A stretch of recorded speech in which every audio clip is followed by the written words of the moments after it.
Hi, it's Lucy here, and I have some more Easter cards to create today.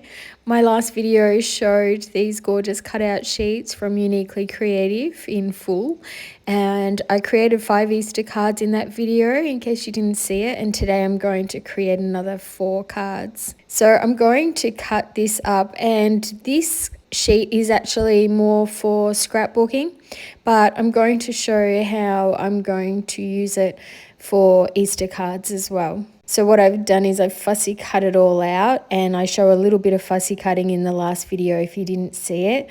But I've also cut off all those Easter eggs that came with the flowers as well, so that I can use those separately. One of the extra things I'm going to use today is the arch die, also from Uniquely Creative, and I'll have all the product links down below. And I'm also using my new little die cutting machine, and it is coming in very handy actually. I did say that I was going to let you know whether I actually use it much, seeing as it's a smaller one, but it is really handy to have on my desk. And I did do a product review video on that the other week as well. And I have a discount code if you are interested in buying one too. The pink paper was a little bit larger than the arch die, so I also die cut a line of hearts as well. And what I'm going to do with those is just layer them on top of each other. There's different sizes. This is a very old hearts die, but you can do it with any of your hearts dies or butterflies or anything. If you have some paper on the side that is just going to go through the die cutting machine anyway, you may as well die cut something with it. That way you have some extra embellishments and you know that they match in color as well.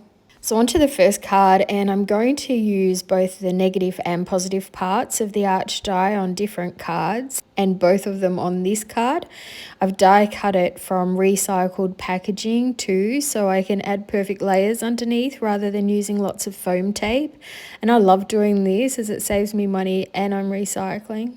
I'm going to join the first layers together, and then I can start adding more layers of the negative part of the arch die. And this is just going to create more like a window in the middle. I'm going to pop one of the vintage images in the window area, so I'm going to also use some recycled packaging for that as well, so that she sticks up from the back of the window, but not too high. I've already glued around the outside before deciding that I kind of want to add the girl and the bunnies before I add the final pink frame. I took a little too long, so I just needed to add a little bit more glue in some spots, and then I can add the pink frame to it. I want to add some of the flowers that I fussy cut from that sheet that you saw. I'm going to add that to the top right hand corner, and I think this looks really pretty, doesn't it? Very vintage and a bit different for me. I'm going to add it to a card front. Then I can add one of the sentiments from the Easter sheets, and I'm just going to put a little bit of recycled packaging under that as well, just to give it a little bit of a lift. I'll also add some of those little love hearts, and I'll use my glossy accents and some glitter over the top of them just to make them really sparkle. And now for the next card, and I'm using 2 arches. One is recycling material again for the underneath layer, and the top layer is thick white card, and I'll glue them together and add them to the front of the card, which already has a gorgeous pattern paper I added from Uniquely Creative's March paper collection. I feel the colours go perfectly with the Easter cutout sheets, so that's the papers that I'm using today.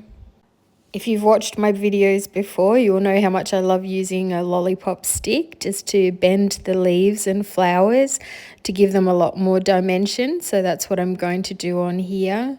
I do have a fussy cutting video if you would like to see that in more detail. I've noticed that this leaf hangs over the edge, and instead of cutting it half off, I decided to cut the whole thing off, and then I can add it elsewhere on the card. These gnomes are so cute, and I didn't use them in the last video, so I thought I would create with them today. And I'm just using a wider tube like object to create the roundness and dimension on the gnomes. And for the little bunny, I'll use my craft knife because that's a little bit bigger. And for his ears, I'll use the lollipop stick again. So depending on how large the item is what you need to sort of give the bends to give the dimension. I also have this other flower bundle and I really like it. I really want to add it near the gnomes. So I'm just going to cut off the bits that I don't need. I can use them on another part of the card or another card. So it's really okay to cut the flower bundles if you need to. I've chosen this sentiment that I just think is so cute, and that's why I put the gnome and the bunnies, because it says there's gnome bunny else I'd rather wish a happy Easter to. I just think that's so sweet. I really love how this card turned out. They're not all cute cards today. I do also make a very pretty Christian Easter card as well, and that's coming up next. The exciting news is you can purchase these sheets as well in paper form or digitally. If you choose digital, you can download them straight away and print them out at home, no waiting for the postie. Also, one of the sheets is free to download as well, so I will have the link to these sheets in the description box below. And you can also buy the printouts as singles or buy the bundle for a special price too. And I feel like you could definitely use these, other than the Easter eggs, for different projects as well and different cards, not just Easter. I'm just tucking in a little leaf there, and I love to use my craft knife to put it into position. I find that the easiest.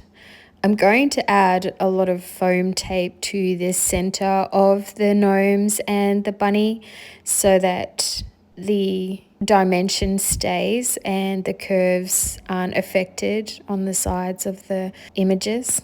While I'm doing the bending again, I wanted to give a little shout out to Faye and say hello and thank you so much for promoting my channel. I really appreciate it and it's very sweet of you.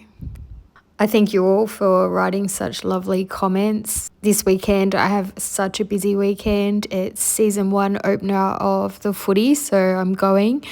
And then I'm going to see Wicked in the city and staying overnight. And then the next day, I'm going to the museum to see the Titanic exhibit.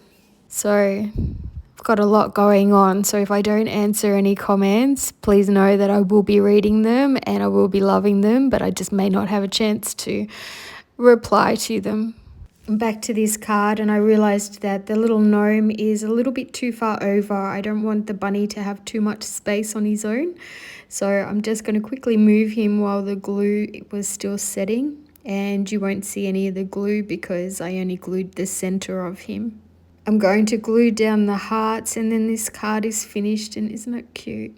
I think I'll give it to my brother and sister-in-law as they have 2 kids as well, and I just think it's a really sweet family Easter card. What do you think? So I always keep forgetting to use my tape runners, and so for this next card I've remembered, and I'm just going to add the arch to my plain white card front, and I think this is a very simple card. It's very quick, but I really love how it turns out, and all I've done is use one of the flower with the cross, and I'm just doing a little bit of fussy cutting. I want to cut in between some of the petals as well so that I can get my lollipop stick in there to bend some of the petals all separately, and this just gives so much more dimension than trying to bend the whole thing. If we just bend just some of the petals on the outside, that really gives the look that they all have dimension. You could also cut some of the flowers off some of the other similar designs and then add them for dimension as well on the top. That would look really nice. I have a sentiment here and it's hard to decide where to put it. It could really go down the bottom. That looked nice, but I've decided that maybe I'll have it go across and I'll bend it with my craft knife body again, and then that way I can put some foam tape in the center. I can just glue down the ends. And then this card is finished, and it took probably about 10 minutes, and I think it looks really pretty. I think this will go to my in-laws. I didn't have time to create this on camera, but I created this one for my daughter, and I used that big scrapbooking flower bunch to go across and divide the two papers. I used some glitter paper as well for that one, but it was a pretty simple design, but it looks really sweet. And then just to go back through these other ones and show you a little bit close up, you can see the dimension on them too. And I hope you've enjoyed watching this video and getting some ideas for some Easter cards. It's only about a couple of weeks away, so there's still time to create some Easter cards if you like creating them too. But otherwise, you can always adapt these card designs as well for birthday cards and any other sort of cards as well, really. And I kind of think the uniquely creative Easter sheets that I did use, I'm not sure if I mentioned before, but I think a lot of them can be adapted to be birthday cards and things like that as well. Those flower bunches without the Easter eggs can definitely be used on all sorts of beautiful cards. So please give this a thumbs up if you enjoyed it. Please share me with your friends as much as possible, and subscribe if you haven't already. Thank you so much for the beautiful comments that people leave. I really love reading them. I've got the busiest weekend, so I will be reading the comments, but I may not have a chance to reply. Thanks again for watching the video, and have a great weekend. Happy crafting, and bye for now.